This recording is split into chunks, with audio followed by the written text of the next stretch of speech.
CAD cam tutorial में आपका स्वागत है। आज हम एक रेक्टेंगल टूल और सेंटर लाइन टूल सीखेंगे, इसे किस तरह इस्तेमाल करते हैं और ये कितने टाइप के होते हैं।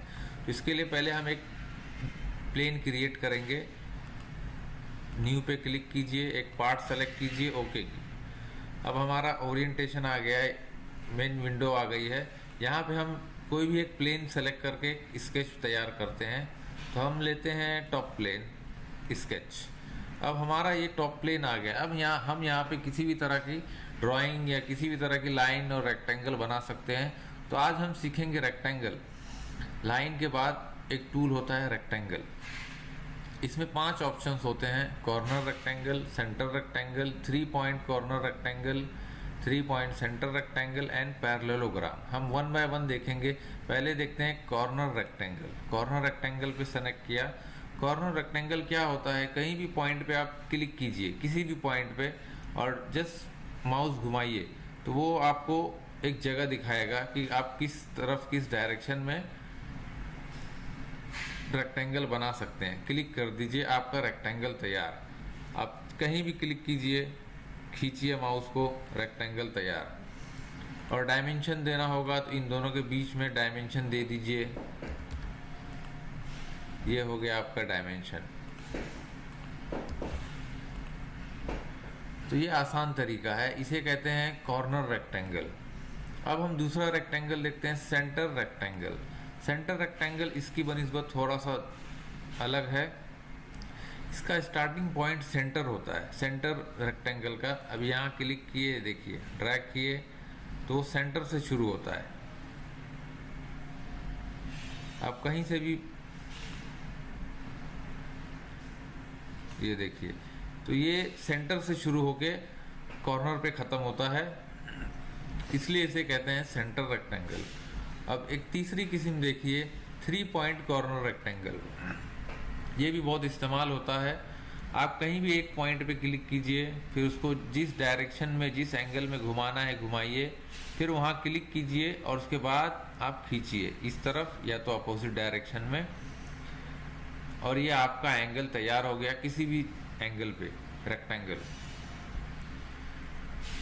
आप यहाँ खींचिए, यहाँ बना लीजिए, ये आपका दूसरा रेक्टेंगल हो गया। तो 3 पॉइंट कॉर्नर रेक्टेंगल का यही फ़ायदा है कि आप किसी भी एंगल पे आसानी से रेक्टेंगल बना सकते हैं।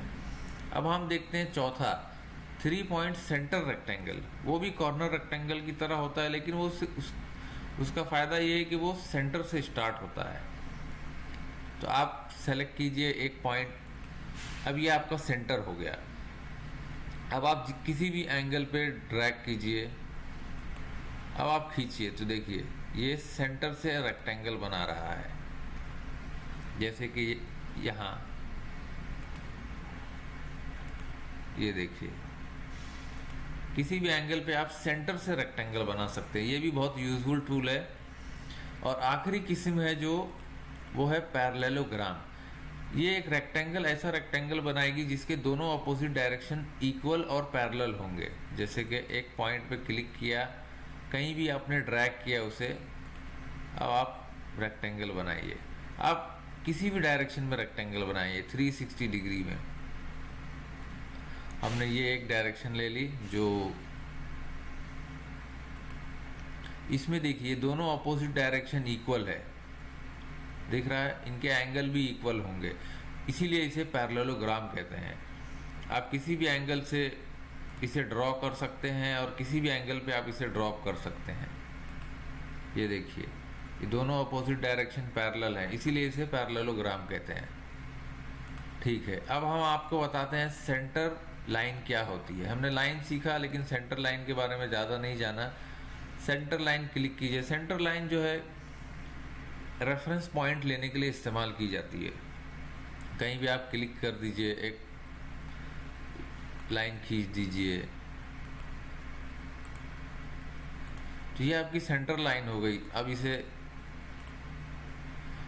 आप चाहें तो इसे इनफाइनाइट लेंथ भी कर सकते हैं। ये देखिए, ये अब इनफाइनाइट हो गई। इस लाइन को क्लिक कीजिए, यहाँ ऑप्शन होता है इनफाइनाइट लेंथ, क्लिक कीजिए, अब ये इनफाइनाइट हो गई।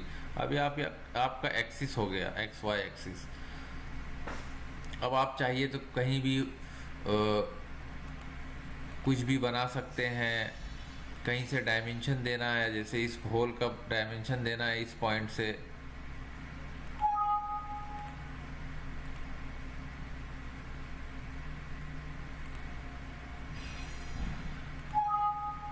एंगल, इस एंगल से इस एंगल डायरेक्शन देना है 90 डिग्री।